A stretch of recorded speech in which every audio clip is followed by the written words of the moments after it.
पहली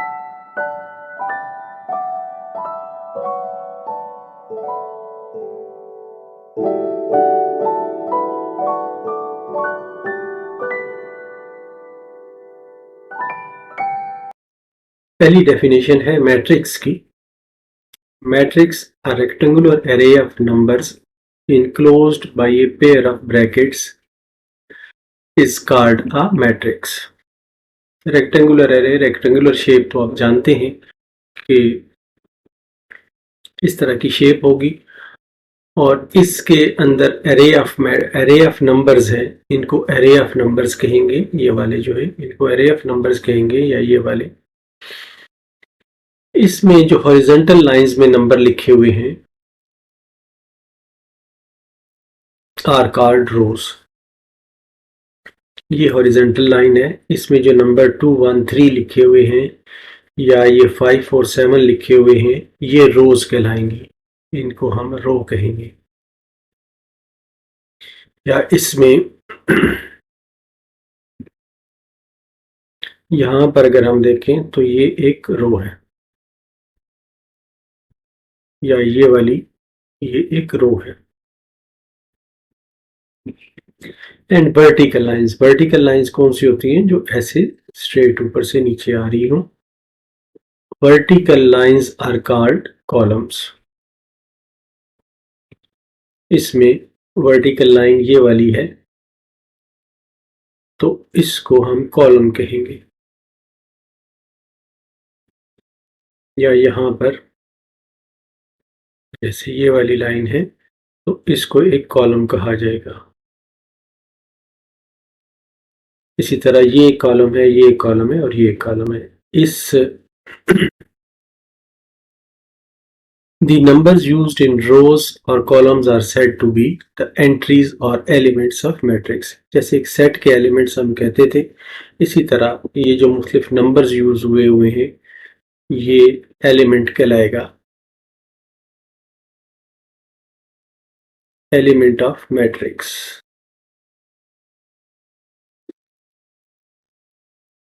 इस जो मैट्रिक्स 1 है इसमें हम देखते हैं कि 2 रोज हैं, एक ये वाली और एक ये वाली, ये 2 रोज हैं। इसी तरह यहाँ पर 1, 2, 3 और 4 रोज हैं। इसमें जो कॉलम्स हैं 1, 2 और 3, 3 कॉलम्स हैं और यहाँ पर भी 3 कॉलम्स हैं। नेक्स्ट है कि नंबर ऑफ एलिमेंट्स किसी मैट्रिक्स में कितने होंगे। तो रो को जब हम मल्टीप्लाई करते हैं कॉलम को नंबर ऑफ रोज को मल्टीप्लाई करें नंबर ऑफ कॉलम्स से, तो जो आंसर आता है वो नंबर ऑफ एलिमेंट्स होता है।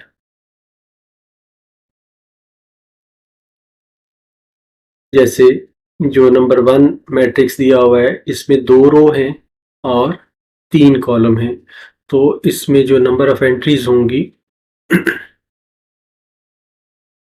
2 मल्टीप्लाइड बाई 3, तो ये 6 होंगी।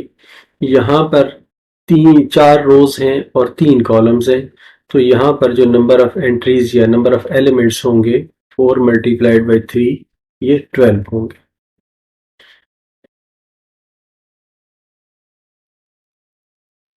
नेक्स्ट हम देखते हैं general definition of a matrix. Generally, a bracketed rectangular array of m cross n elements। ये एक important चीज है, m cross n elements।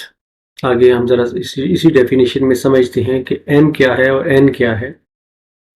aij i 1 से लेकर m तक है और j जो है 1 से लेकर n तक है, arranged in m rows and n columns such as this shape, जिसमें पहला एलिमेंट a11 है, फिर a12 है, a13 है और a1n है, is called a m by n matrix. m by n matrix कहलाता है। m जो है वो रोज को डिटरमिन कर रहा है और n जो है वो कॉलम्स को कर रहा है।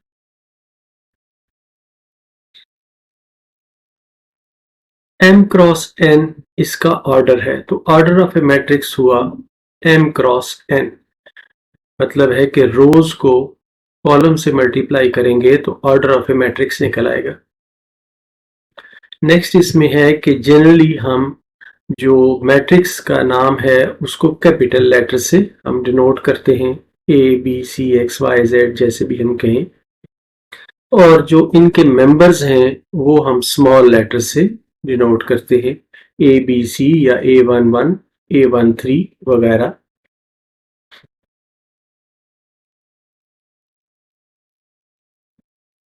अब नेक्स्ट है कि ये जो एलिमेंट है ये क्या डिनोट करता है। अगर एक एलिमेंट हो A, I और J, तो ये I जो है ये डिनोट करेगा रो को, ये कितने नंबर रो पे है, और J जो है ये करेगा कॉलम को। तो अगर कोई एलिमेंट हो A3, 4, तो ये थर्ड रो में होगा और फोर्थ कॉलम का होगा ये एलिमेंट। इस तरह हर एलिमेंट को डिस्टिंग्विश किया जा सकता है।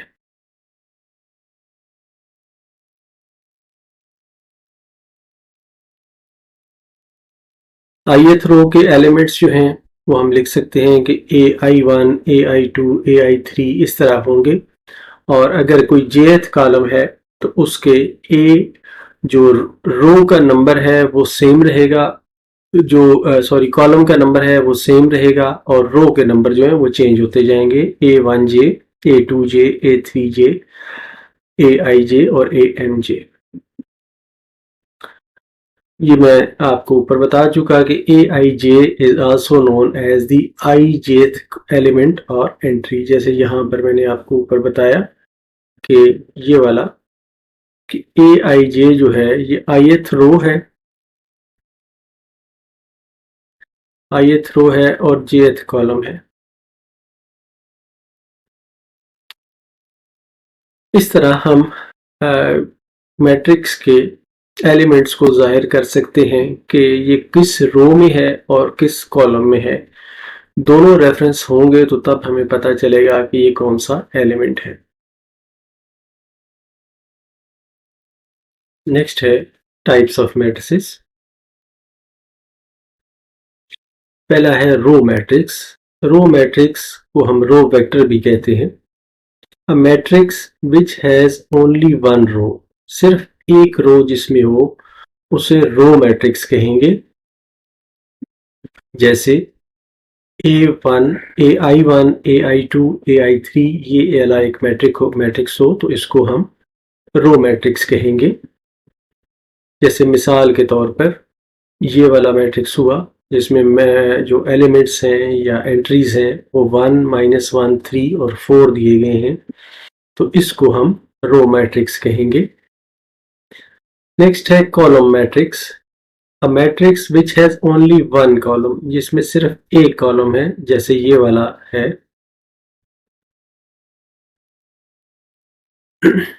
इसमें सिर्फ एक कॉलम है और इसका जो ऑर्डर होगा वो m क्रॉस 1 होगा, इसको हम कॉलम मैट्रिक्स कहेंगे।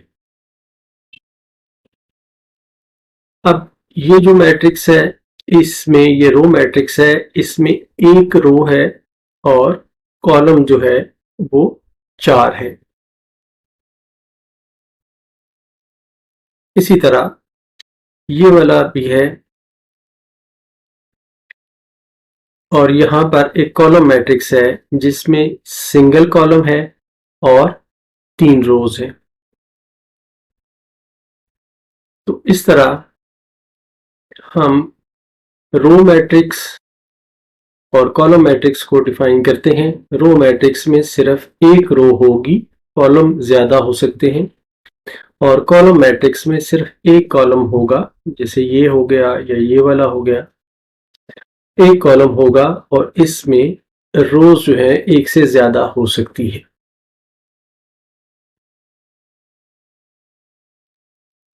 टाइप्स ऑफ मैट्रिसेस में ही हम अगला देखते हैं रेक्टेंगुलर मैट्रिक्स क्या होता है। अब तक हम देख के आए हैं कि एक रो मैट्रिक्स होता है और एक कॉलम मैट्रिक्स होता है। अब हम रेक्टेंगुलर मैट्रिक्स देखते हैं। If m is not equal to n. m क्या था? m नंबर ऑफ रोज था और n नंबर ऑफ कॉलम्स था। तो m not equal to n हो मतलब है कि रोज और कॉलम्स आपस में इक्वल ना हो, एक जैसे ना हो, बराबर ना हो। Then the matrix is called a rectangular matrix of order m cross n. That is, the matrix in which the number of rows is not equal to the number of columns is said to be a rectangular matrix. ऐसा matrix जिसमें number of rose number of columns के equal ना हो उसको हम एक rectangular matrix कहेंगे। जैसे मिसाल के तौर पे ये वाला मैट्रिक्स है, तो इसमें जो नंबर ऑफ रोज हैं वो 2 हैं और नंबर ऑफ कॉलम्स 3 हैं, तो इसका ऑर्डर 2 क्रॉस 3 होगा और ये एक रेक्टेंगुलर मैट्रिक्स होगा। इसी तरह ये वाला मैट्रिक्स जो है इसमें नंबर ऑफ रोज जो हैं वो 4 हैं और नंबर ऑफ कॉलम्स जो हैं वो 3 हैं। इसमें भी m और n इक्वल नहीं है, तो ये एक रेक्टेंगुलर मैट्रिक्स होगा। नेक्स्ट स्क्वायर मैट्रिक्स है। अगर m इक्वल टू n हो मतलब है रोज और कॉलम्स का नंबर जो है वो बराबर हो, then the matrix of order m cross n is said to be a square matrix of order n or m. एक ही तरह का कोई ऑर्डर हम कह सकते हैं इसे। That is, the matrix which has the same number of rows and columns is called a square matrix. ऐसा मैट्रिक्स जिसमें रोज और कॉलम्स एक ही नंबर के हों तो उसको हम स्क्वायर मैट्रिक्स कह सकते हैं। जैसे ये वाला जो मैट्रिक्स है ये 1 क्रॉस 1 का है, तो इसे हम ऑर्डर 1 कह सकते हैं। ये 2 क्रॉस 2 का है तो इसे हम ऑर्डर 2 कह सकते हैं। ये 3 क्रॉस 3 का है, ये सारे स्क्वायर मैट्रिक्स हैं, तो इनको हम इसका सिंपली ऑर्डर 3 हम कहेंगे। यहाँ पर हम जब रेक्टेंगुलर की बात करते हैं तो ऑर्डर में हमें दोनों को मेंशन करना है, m और n को, लेकिन यहाँ पर या m हम मेंशन कर सकते हैं या n मेंशन कर सकते हैं। नेक्स्ट डेफिनेशन है कि प्रिंसिपल डायगोनल क्या होता है और सेकेंडरी डायगोनल क्या होता है। Let Aij be a matrix of order n, then entries A11, A22, ये वाली जो एंट्रीज हैं, ये वाली जो लाइन है, ये प्रिंसिपल डायगोनल कहलाएगा। और and the entries A1n, A2n-1 वगैरह, ये वाली जो लाइन है ये सेकेंडरी डायगोनल कहलाएगी। प्रिंसिपल डायगोनल को हम लीडिंग डायगोनल या मेन डायगोनल भी कहते हैं। रिपीट कर देता हूं कि प्रिंसिपल डायगोनल ये वाली लाइन होगी, ये वाली, और सेकेंडरी डायगोनल इस लाइन को हम कहेंगे। और प्रिंसिपल डायगोनल को हम लीडिंग डायगोनल या main diagonal of A matrix भी कहते हैं। टाइप्स ऑफ मैट्रिसेस में हम नेक्स्ट मैट्रिक्स देखते हैं, diagonal matrix. Let Aij be a square matrix. Square matrix हमने देखा था कि जिसमें m और n जो है वो इक्वल हों या रोज जो है वो कॉलम्स के बराबर हो। ये नंबर है, नंबर ऑफ रोज और नंबर ऑफ कॉलम्स। अगर if Aij is 0 for all i not equal to j, सारे एलिमेंट्स जहां पर i j के बराबर नहीं है वो 0 हों, and at least one Aij not equal to 0 और एक ऐसा एक ऐसा एलिमेंट हो जहां पर I इक्वल टू J हो और ये 0 के बराबर ना हो, that is some elements of the principal diagonal A may be 0 but not all. Then the matrix A is called a diagonal matrix. यहाँ पर इसी डेफिनेशन की रोशनी में हम देखते हैं, पहले हम इस वाले को देखते हैं। इसमें हम जो पहली डेफिनेशन का पहला पॉइंट है कि a I J is equal to 0 for all a i not equal to j. अब ये वो एलिमेंट्स हैं जहां पर i not equal to j है, तो ये सारे 0 हैं। और यहां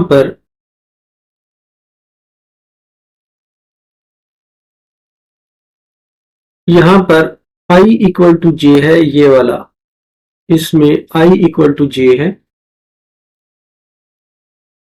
क्योंकि ये A11 है, ये वाला जो है ये A22 है और ये वाला A33 है और इसमें I इक्वल टू जे है और ये जो है कोई एक इनमें से 0 नहीं होना चाहिए। जरूरी नहीं कि सारे ना हो, कोई एक ऐसा हो जो 0 ना हो। तो ऐसी सूरत में हम इस मैट्रिक्स को डायगोनल मैट्रिक्स कहेंगे।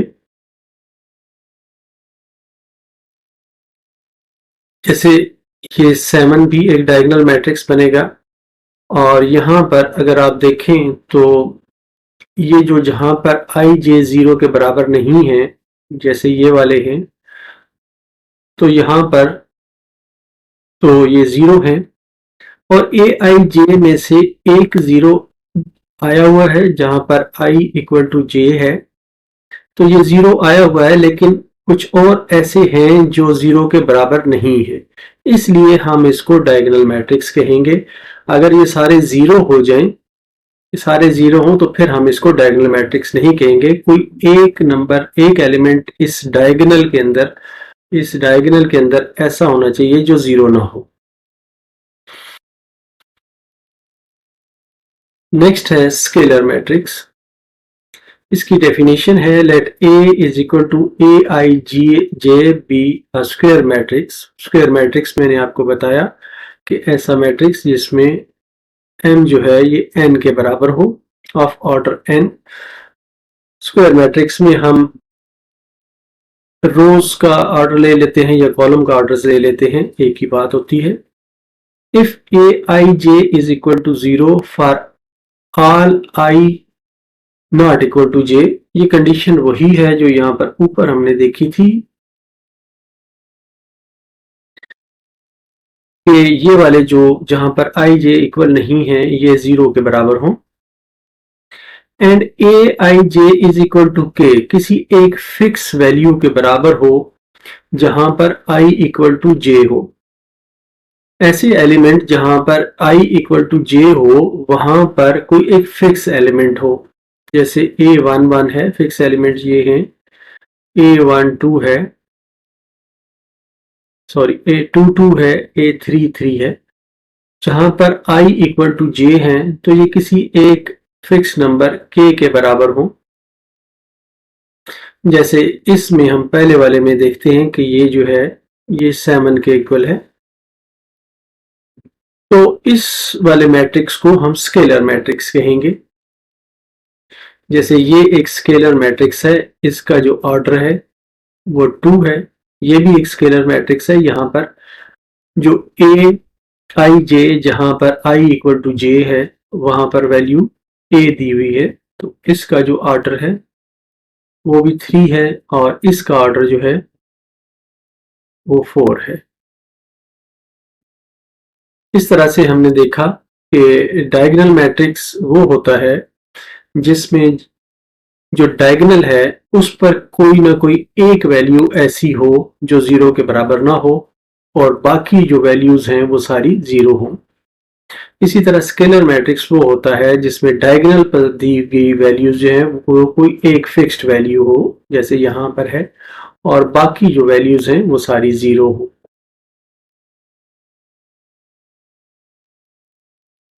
टाइप्स ऑफ मैट्रिसेस में ही नेक्स्ट हमारा है यूनिट मैट्रिक्स और आइडेंटिटी मैट्रिक्स। हम पीछे पढ़ के आए हैं कि एक स्केलर मैट्रिक्स होता है। स्केलर मैट्रिक्स में जो डायगोनल था यहाँ पर कोई एक फिक्स नंबर होगा, लेकिन अब यहाँ पर जो यूनिट मैट्रिक्स है वहां पर डायगोनल में 1 1 1 आ रहा है। तो इसकी डेफिनेशन हम देखते हैं। Let A is equal to Aij be a square matrix. Square matrix मैंने आपको बताया कि m इक्वल टू n के बराबर होगा of order n if Aij is equal to 0 for all ij not equal to 0। ये वाले जो एलिमेंट्स हैं जहां पर i इक्वल टू j नहीं है, ये 0 के बराबर हो and Aij is equal to 1 for all i equal to j। मतलब है कि इस डायगोनल पर जहां जहां नंबर्स आ रहे हैं वो सारे 1 के बराबर हों, then A is called a unit matrix और identity matrix of order n। और इसको हम आई एन से डिनोट करते हैं। ये वाला जो n है ये इसका ऑर्डर शो करता है, ये कितने ऑर्डर का है। अगर एक मैट्रिक्स 2 ऑर्डर का हो तो हम उसको I2 लिखेंगे, और अगर ये 3 ऑर्डर का मैट्रिक्स हो तो हम इसे I3 लिखेंगे। इस तरह से हमने ये देखा कि यूनिट मैट्रिक्स वो मैट्रिक्स होता है जिसमें डायगोनल पर सारे एलिमेंट्स जो हैं वो 1 1 1 हो, और डायगोनल के अलावा जो एलिमेंट्स हैं वो सारे 0 हो।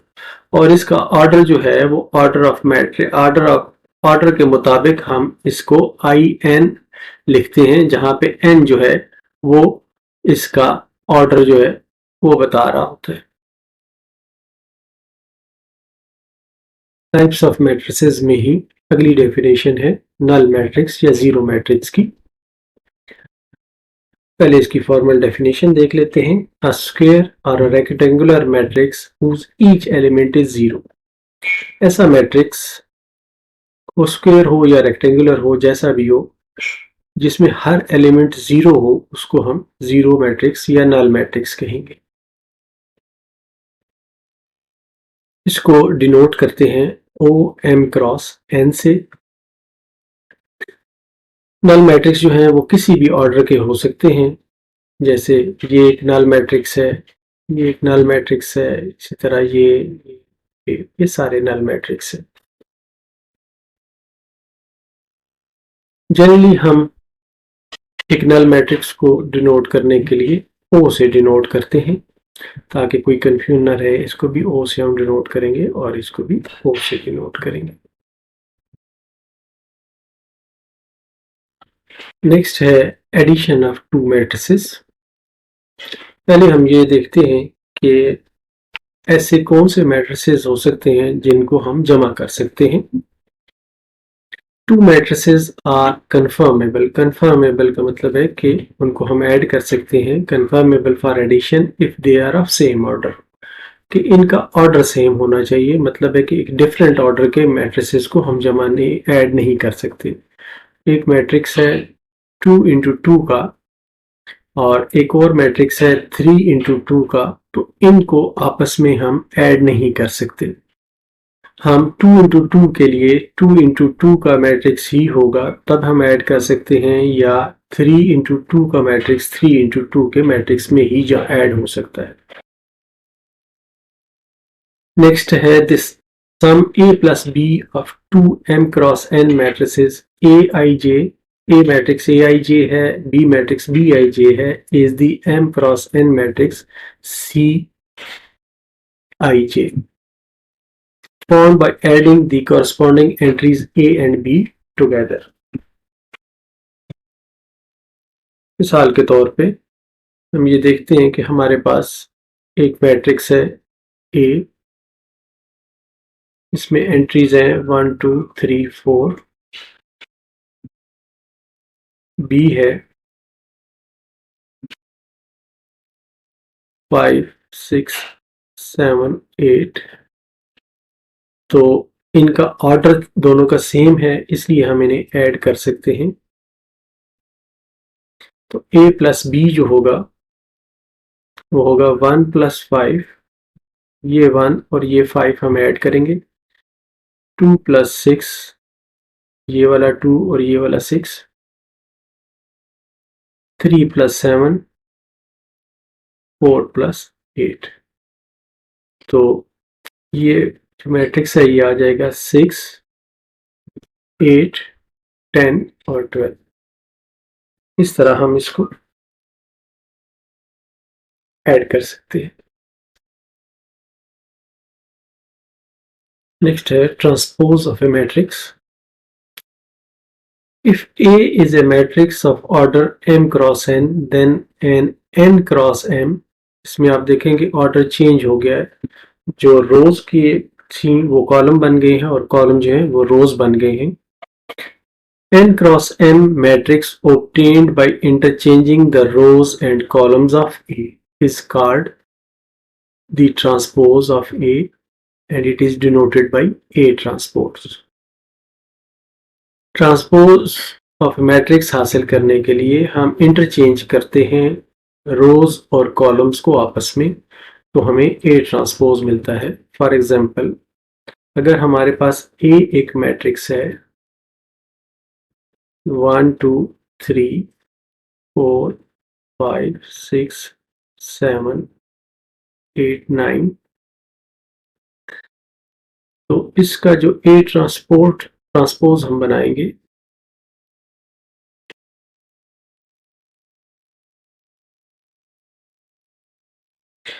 इसमें जो रो है, पहली रो है ये वाली, इसको हम कॉलम बना देंगे 1 2 3। इसी तरह जो दूसरी रो है इसको भी हम दूसरा कॉलम बना देंगे 4 5 6, और जो तीसरी रो है इसको तीसरा कॉलम बना देंगे 7 8 9। तो इस तरह हमें ए का ट्रांसपोज हासिल होगा। फर्दर इस डेफिनेशन में है कि if A I J M cross N order का मैट्रिक्स है, then the transpose of A is defined as A dash I J N cross M. यहाँ पर ऑर्डर जो है वो तब्दील हो गया है और ए डैश आई जे जो है ए जे आई के बराबर है। ये हमने यहाँ पर इस एग्जांपल में देखा है कि ये किस तरह आपस में ट्रांसपोज होते हैं। रोज को हमने कॉलम्स की शक्ल में तब्दील कर दिया है और इस तरह ए ट्रांसपोज हमें मिला है। नेक्स्ट है स्केलर मल्टीप्लिकेशन। डेफिनेशन पहले देख लेते हैं, फिर एक एग्जांपल से इसको वाज़ेह करते हैं। If A is equal to A I J is M cross N matrix and K is a scalar, ये कोई एक नंबर हो सकता है, then the product of k and a denoted by k a is the matrix formed by multiplying each entry of a। Matrix की हर entry को हम k से मल्टीप्लाई करें तो हम एक स्केलर मल्टीप्लिकेशन के a हासिल करते हैं। अब हम एक एग्जांपल देखते हैं। एग्जांपल है 1 2 3 4। फॉर एग्जांपल हमारे पास k जो है ये 5 के बराबर है, तो हम जो के ए फाइंड करेंगे वो होगा 5 1 2 3 4। अब इसके हर एलिमेंट से इसने मल्टीप्लाई होना है 5 इंटू 1, 5 इंटू 2, 5 इंटू 3, 5 इंटू 4। तो ये बन जाएगा 5 5 2 ज़ा 10, 5 3 ज़ा 15 और 5 4 ज़ा 20। इस तरह हम स्केलर मल्टीप्लिकेशन करते हुए हमने हर एलिमेंट के साथ जो मल्टीप्लिकेटिव है उसको मल्टीप्लाई किया है, तो हमें ये स्केलर मल्टीप्लिकेशन हासिल हुई है। नेक्स्ट जो इसका ऑर्डर क्या होगा, क्वेश्चन ये है कि तो इसका ऑर्डर वही होगा जो पहले ए का ऑर्डर था, इसमें ऑर्डर में तब्दीली नहीं आएगी, m क्रॉस n ऑर्डर ही रहेगा जो पहले ए का ऑर्डर था। नेक्स्ट हम देखते हैं कि सब्ट्रैक्शन ऑफ मैट्रिसेस कैसे होगा। जैसे हमने एडिशन में देखा था, पहली बात तो ये है कि ये सेम ऑर्डर के होने चाहिए, तभी ये एक दूसरे से सब्ट्रैक्ट हो सकते हैं। फॉर्मल डेफिनेशन इसकी हम देखते हैं। If A is equal to A I j and b is equal to b i j, इनका ऑर्डर दोनों का सेम है, और matrices of order m cross n, then we define subtraction from b from a as a minus b is equal to a plus minus b। और इसमें हम ये देखते हैं कि हर एलिमेंट को जो कॉरस्पॉन्डिंग एलिमेंट है, कॉरस्पॉन्डिंग एलिमेंट्स को कॉरस्पॉन्डिंग एलिमेंट से हम सब्ट्रैक्ट करेंगे। Thus the matrix A minus B is formed by subtracting each entry of B from corresponding entry of A। अब इसको हम थोड़ा एग्जाम्पल से समझने की कोशिश करते हैं। हमारे पास है A से, ये है 10, 11, 12 और 13, और B हमारे पास है 1, 2, 3, 4। तो A minus B is equal to 10 minus 1, corresponding entries हमने माइनस करनी है। 11 minus 2, 12 minus 3 और 13 minus 4। कॉरस्पॉन्डिंग एंट्री से हमने कॉरस्पॉन्डिंग एंट्री को माइनस किया है, तो ये आ जाएगा 9, 9, 9 और 9। इस तरीके से हम मैट्रिक्स की सब्ट्रैक्शन कर सकते हैं। याद रखने की बात यह है कि जो कॉरस्पॉन्डिंग एंट्री है, जैसे ये 10 था तो इसको हमने 1 के साथ माइनस किया है, 11 से हमने 2 को माइनस किया है, इसी तरह 12 से हमने 3 को माइनस किया है और 13 से 4 को माइनस किया है। तो इस तरह हम मैट्रिसेस की सब्ट्रैक्शन कर सकते हैं। दूसरी इंपॉर्टेंट बात जो इसमें बताई गई वो ये है कि इनका ऑर्डर जो है वो सेम होना चाहिए, डिफरेंट ऑर्डर वाले जो हैं वो सब्ट्रैक्ट नहीं किए जा सकते। नेक्स्ट हम देखते हैं कि मल्टीप्लिकेशन ऑफ टू मैट्रिसेस कैसे होती है। पहले हम देखते हैं कि कौन से दो मैट्रिसेस को मल्टीप्लाई किया जा सकता है। Two matrices A and B are said to be conformable for product. Product means multiplication AB if the number of columns of A के जो number of columns हैं is equal to the number of rows of B। A के columns जो हैं वो B की रोज के बराबर होने चाहिए, तब हम मल्टीप्लाई कर सकते हैं। यहाँ पर फिर फॉर्मल डेफिनेशन आ जाती है। Let A is equal to AIJ be a 2 cross 3 matrix, ये इसका ऑर्डर दिया गया है, एंड B जो है वो BIJ है, बी अ 3 क्रॉस 2 मैट्रिक्स। यहाँ पर अगर आप देखें तो ये कॉलम्स हैं इसके और ये रोज हैं, तो इसलिए ये कंफर्मेबल होंगे मल्टीप्लिकेशन के लिए। Then the product AB is defined to be 2 cross 2 matrix C whose element Cij is the sum of the product of corresponding elements of the ith row of A with elements of jth column of B। अब इसको एक example की मदद से हम जरा समझने की कोशिश करते हैं। फॉर एग्जांपल एक ए मैट्रिक्स हम A लेते हैं, इसमें A11, A12, A21, A22, A31, A32। अब हम इसको एक एग्जांपल से वाज़े करते हैं। एक हम मैट्रिक्स ए ले लेते हैं जिसमें 2 रो हैं और 3 कॉलम हैं। A11, A12, A13, A21, A22, A23, और दूसरा मैट्रिक्स हम ले लेते हैं जिसमें 3 रोज हैं और 2 कॉलम्स हैं। B11, B12, B21, B22, B31, B32। अब A की B के साथ हम प्रोडक्ट लिखते हैं।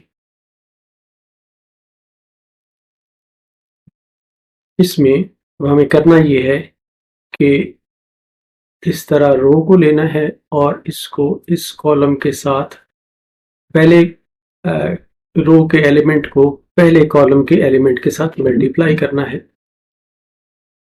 A11, B11,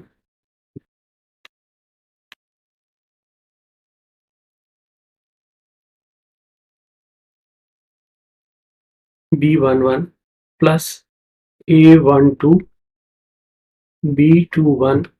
ये जो सेकंड एलिमेंट है इस रो का, इसको इसके सेकंड एलिमेंट के साथ हमने मल्टीप्लाई किया है।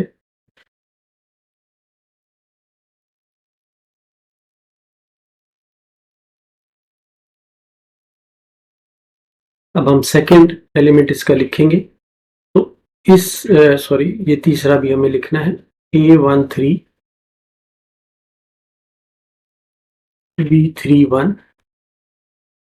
अब हम इसी रो को, ये वाली जो रो है, इसको सेकंड कॉलम के साथ मल्टीप्लाई करेंगे, तो ये आ जाएगा A11, B12 plus A12, B22। Second को हमने मल्टीप्लाई किया, अब थर्ड को हम मल्टीप्लाई करते हैं, प्लस A13, B32। अब ये जो सेकंड रो है, इसको पहले कॉलम के साथ हम मल्टीप्लाई करते हैं, A21, B11 plus A22, B21 plus A23, B31। अब ये जो सेकंड रो है, इसको इस कॉलम के साथ, सेकंड कॉलम के साथ हम मल्टीप्लाई करते हैं और इसे यहाँ पर लिखेंगे, A21, B12 plus A22, B22 plus A23, B32। इस तरह से हम दो मैट्रिसेस को मल्टीप्लाई कर सकते हैं। अब हम देखते हैं कि इसका रिजल्टेंट ऑर्डर क्या निकलता है। एक बात जो हमें ध्यान में रखनी है कि A और B की प्रोडक्ट जो है वो B और A की प्रोडक्ट के बराबर नहीं हो सकती। और दूसरा ये है कि इसका ऑर्डर क्या निकलेगा। अगर हम दो मैट्रिसेस हैं, पहले का मैट्रिक्स का ऑर्डर है M क्रॉस N। M जो है ये रोज है और N कॉलम्स है, और दूसरा N क्रॉस P है, इसका ये ऑर्डर है। तो इन दोनों को अगर हम मल्टीप्लाई करें तो ये N जो है ये क्रॉस हो जाएगा और इसका जो रिजल्टेंट ऑर्डर होगा वो M क्रॉस P होगा। जैसा कि हमने ऊपर की एग्जांपल में हमने देखा है कि A हमारे पास था एक मैट्रिक्स जिसका ऑर्डर था 2 क्रॉस 3, B था जिसका ऑर्डर था 3 क्रॉस 2। तो इनकी जब हमने प्रोडक्ट ली है तो हमारे पास 2 क्रॉस 2 ऑर्डर का मैट्रिक्स निकला है, जो इस रिजल्ट को प्रूव करता है।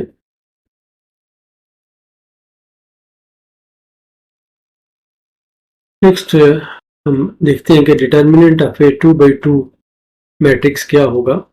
हम हर मैट्रिक्स के साथ एक डिटर्मिनेंट को एसोसिएट कर सकते हैं, जो कि जिसकी एक फिक्स नंबर होता है या एब्सोल्यूट वैल्यू होती है। The determinant of a matrix is denoted by enclosing its square array between vertical bars instead of brackets. Matrix में हम ब्रैकेट्स लिखते हैं और डिटर्मिनेंट में हम स्क्वायर बार्स को डिनोट करते हैं। The number of elements in any row or column is called the order of determinant. जिस तरह हम order of matrix लिखते थे m क्रॉस n, इसी तरह ऑर्डर ऑफ डिटर्मिनेंट भी हम लिख सकते हैं, जो कि m यहाँ पर रोज को बता रहा है और n जो है ये कॉलम्स को बता रहा है। फॉर एग्जाम्पल, अगर A जो है ये ABCD एक मैट्रिक्स हो, तो इसका जो डिटर्मिनेंट होगा वो बार से डिनोट होगा और इसको हम सॉल्व कर सकते हैं a क्रॉस d, ये हम मल्टीप्लाई करते हैं, और माइनस सी बी, इस तरह हम माइनस करके लिखते हैं और इसकी वैल्यू हम इस तरह हासिल करते हैं। नेक्स्ट हम देखते हैं सिंगुलर और नॉन सिंगुलर मैट्रिसेस की क्या डेफिनेशन होगी। अ स्क्वायर मैट्रिक्स का स्क्वायर होना जरूरी है। A is singular if absolute A is equal to 0, otherwise it is non-singular। अगर हमें एक मैट्रिक्स दिया गया हो, जैसे यहाँ पर हमें दिया गया है B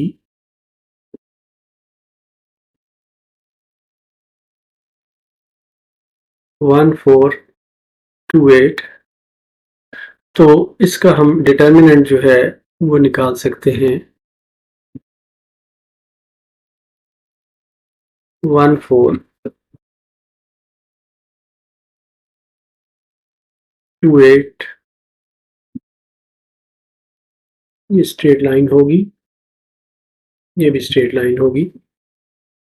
तो b जो है ये इक्वल टू होगा, इसको मल्टीप्लाई करें 8 को 1 से तो 8, माइनस 4 को 2 से मल्टीप्लाई करें तो 8, तो ये 0 आएगा। इसलिए हम कहेंगे कि b जो मैट्रिक्स है ये सिंगुलर है। और इसी तरह कोई एक मैट्रिक्स जिसका रिजल्ट 0 ना आ रहा हो उसको हम कहेंगे कि ये नॉन सिंगुलर मैट्रिक्स है। डेफिनेशंस में ही हम आगे चलते हुए ये देखते हैं कि एक एडजॉइंट ऑफ मैट्रिक्स क्या होगा। 2x2 मैट्रिक्स है तो इसका एडजॉइंट क्या होगा। हमारे पास एक मैट्रिक्स है ए बी सी डी इसमें है, तो इसका जो एडजॉइंट होगा उसमें ये जो तरतीब है डायगोनल की ये चेंज की जाएगी। ए की जगह पे डी और डी की जगह पे ए आ जाएगा, जैसे यहाँ पर किया गया है। और इस साइड पे जो डायगोनल है उसको सिर्फ साइन चेंज किया जाएगा। दोबारा मैं रिपीट करता हूं कि ये जो मेन डायगोनल है, इस डायगोनल पर जो एलिमेंट्स की तरतीब है उनको आपस में बदल दिया जाएगा। डी की जगह पे हमने ए कर दिया और ए की जगह पे डी कर दिया। और ये जो दूसरी साइड का डायगोनल है इसमें सिर्फ हमने साइन चेंज किए हैं, प्लस को माइनस कर दिया है। एलिमेंट्स जो हैं वो अपनी जगह पर, या एंट्रीज जो है वो अपनी जगह पर मौजूद रही है। तो इस तरह हम एडजॉइंट ऑफ ए फाइंड करते हैं। इसको नोट करते हैं A D J A, adjoint of A. Next हम देखते हैं definition inverse of A 2x2 matrix. Let A be a non singular matrix of order 2। Non singular matrix का मतलब ये है कि इसको अगर हम डिटर्मिनेंट बना के सॉल्व करें तो 0 आंसर नहीं आना चाहिए। If there exists a matrix B, then there exists a matrix B such that AB is equal to BA।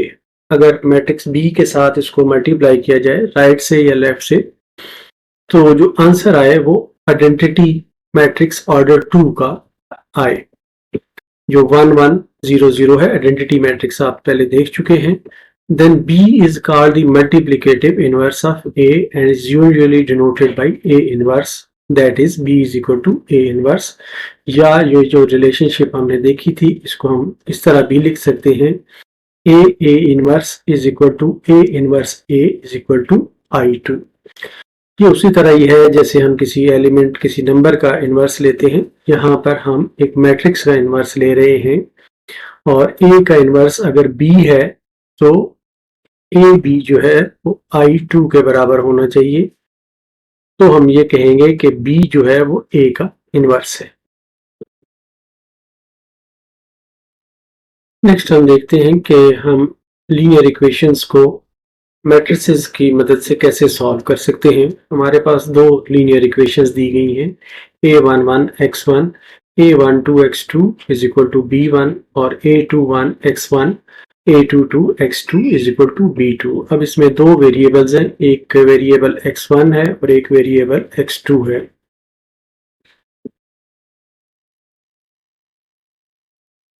a11 a12 a21 a22 और b1 b2 जो हैं ये सारे रियल नंबर्स हैं।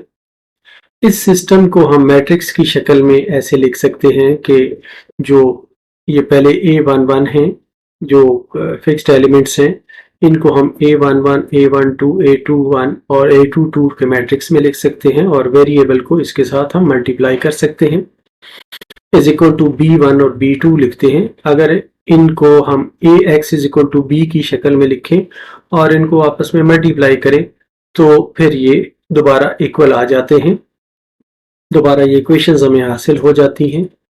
तो हम ये लिखते हैं कि A जो है वो इसके बराबर है, X जो है X1 X2 के बराबर है और B जो है वो B1 B2 के बराबर है।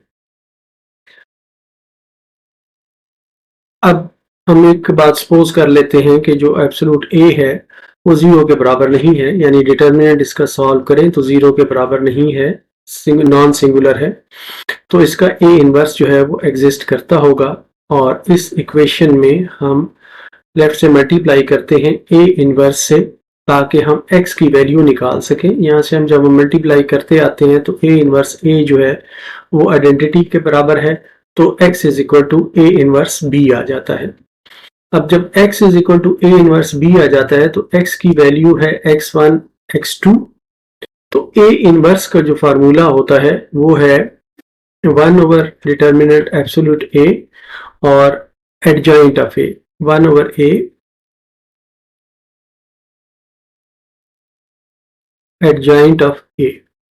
ये एडजॉइंट ऑफ A है और ये 1 ओवर एब्सोल्यूट A है और साथ इसके मल्टीप्लाई हो रहा है B।